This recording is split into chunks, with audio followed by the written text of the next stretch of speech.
You're welcome, dear viewers. Thank you so much for your following, and we appreciate your subscription. Every time you subscribe, we appreciate you and the views that you give us. Last time we hosted the director of C.O.U, and today we are hosting Dickson Tumuramye. Dickson Tumuramye is a parenting coach. He's a marriage counselor. He writes in Daily Monitor and New Vision articles on marriage and child mentorship. He is married with three children, actually, a beautiful daughter and two handsome sons. Dickson is also a founder of an organization called Men of Purpose. It's a mentorship program for men. Whoever is interested, you can reach out to Dickson, and I assure you, your life will not remain the same. Today, we are proud and happy to host you, Dickson, in this program. Life Stories of Reality is the name of our program. And today we are looking at a coach who has managed all these programs, mentoring. He's working, actually, he has a job. He is mentoring children, he's mentoring husbands and men, aspiring men. He is also a marriage counselor, and he has been able to put all these things together. We are going to look at his background, his childhood. We are going to look at how he has been able to go through the challenges of the youth, his teenage life, his marriage life, and where he is. I can assure you he is a successful man, and you have so much to learn from him. So you're welcome to this program. Thank you so much, Dickson, for giving us your time. Thank you so much for the opportunity. Yes, let's hear from you. How did your life start? Where are you born from? Do you have parents? Okay, such things. How is your life from childhood? Please tell us. Yeah, thank you so much. Greetings to our viewers. We're happy to have you here. Thank you so much for spending your time to watch this program. Once again, my name is Dickson Tumuramye, as you've heard. Now, my background is interesting. I am born from C.O.U district. It's one of the hardest to reach areas. You may not even be knowing it, but it's in western Uganda. For those who know Mbarara and Bushenyi, it was carved out of Bushenyi district, the Greater Bushenyi district. So that's where I'm born. And I'm born from a family, from a polygamous background. First of all, my father has now, in total there are now 3 women, but 2 of them are deceased, including my mother, who was second wife, and my mother gave birth to 8 of us. Then my first stepmother had 7.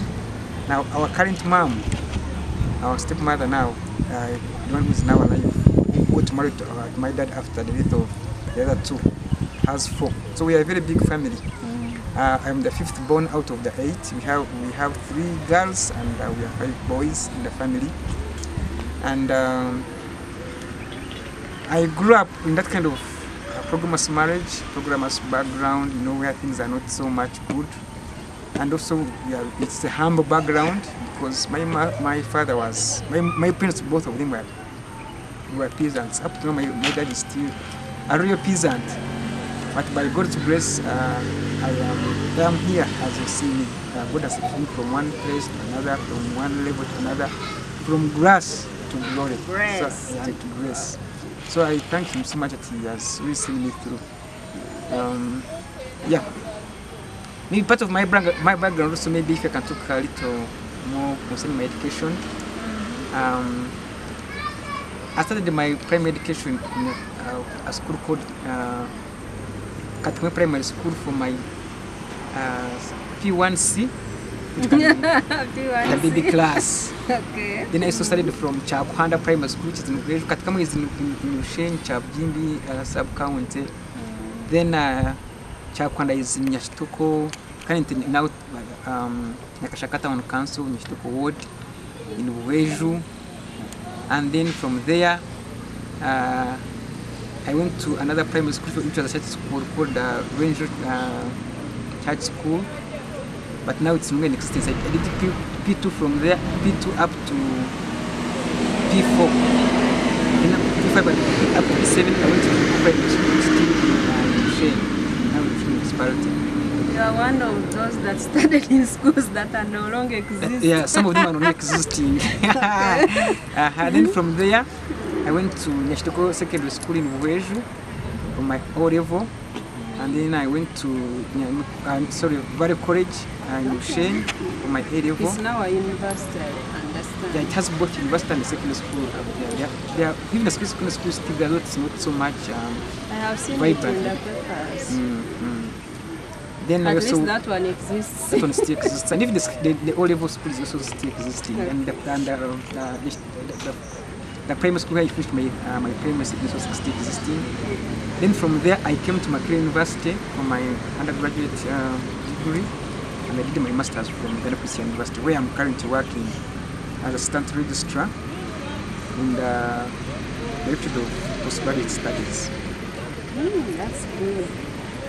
You told us that your family was, your parents were peasants, and finally you lost one of them. How did you manage to go to such schools? Because Valley College, by then, it was one of the expensive schools.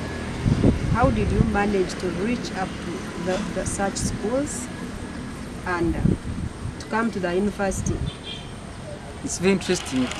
First, when I was growing up, I didn't grow with my parents. So I grew up with my cousin brother, who was actually a pastor.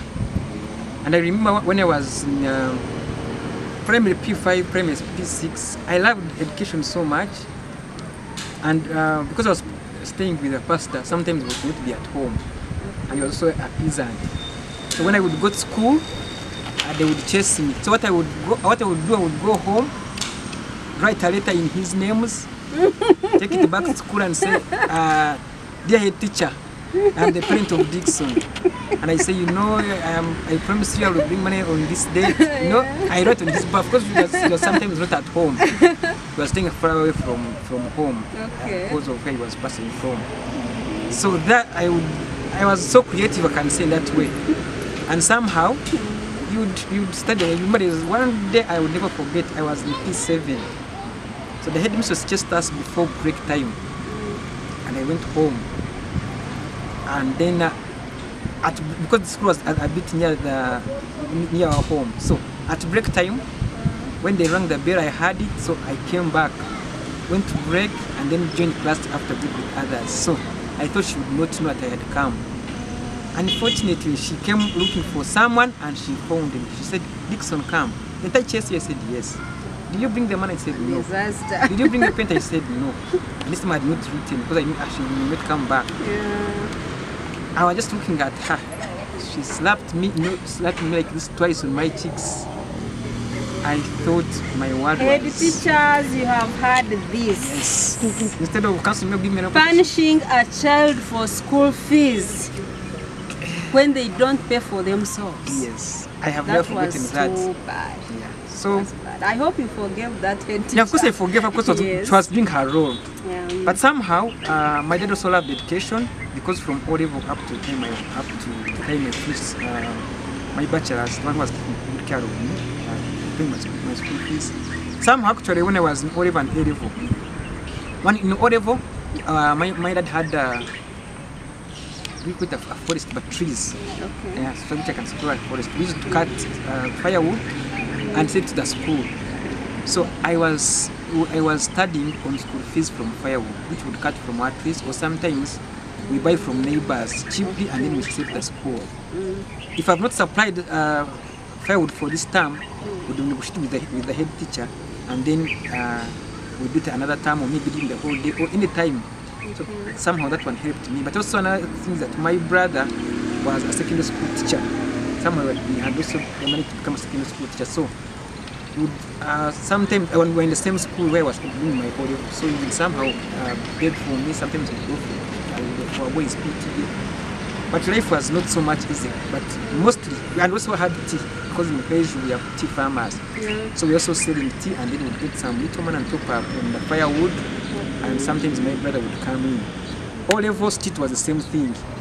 There's no single day they came to chase other students in class. That I was not chased. Right off from primary when I was a pupil, and then secondary school, every time they were chasing, especially in primary and A-level, I was always chased. But God was gracious. So what I did, because I love education, I want to go to the university. I said I must go on graduate scholarship. So I read hard, I read seriously, and thank God I made it on government scholarship, and I came to Makerere where I did my bachelor's. Wow. That is an interesting story. So this is speaking to teenagers and other people that are thinking you do not have school fees, and some parents who looks at the trees and thinks they cannot afford school fees. Dickson has told us his story. It was not that easy. He did not have money that was for. He would be sent for school fees every time they sent others. And he would return. He earned himself a punishment of a double slap. That was very hard. Yeah, actually, in Oliver, I was when I was in my senior 4. Yes. In the whole days, I was taught I would start school and I was a plantation with the plantation and get money. I used to see it at the university. At a certain point, they called it work-study program. So he worked and studied. He served in the school. That takes an understanding and a will.